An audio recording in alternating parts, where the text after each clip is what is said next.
Hi guys, আসসালামু আলাইকুম রহমতুল্লাহি আবরাকাতু। আশা করি দেশ প্রবাসের বাইরা সবাই ভালো আছেন।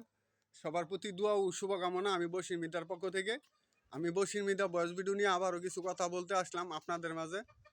কথাগুলি হলো, আমাদের বাংলাদেশে এয়ারপোর্টের মাধ্যমে আগুন লাগানিটা এটা একটা চক্রান্তের জাল।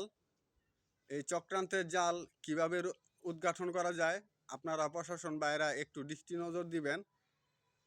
আমাদের বাংলাদেশটা যাতে অচল করে দিতে পারে, তাদের মাধ্যমে কিছু লোক এই কাজগুলি করেছে। এই কাজগুলি ঘুষের মাধ্যমে মনে হয় করানো হয়েছে। এয়ারপোর্টের মাধ্যমে যে সাফাই কর্মীগুলি আছে তাদেরকে ধরে একটু তল্লাশি নেন।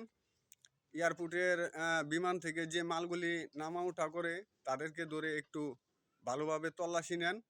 তাহলে এয়ারপোর্টের মাধ্যমে আগুন লাগানোর কারণটা বেরিয়ে আসবে এবং যারা বাংলাদেশ অচল করতে চেয়েছিল তারাও ধরা পড়বে।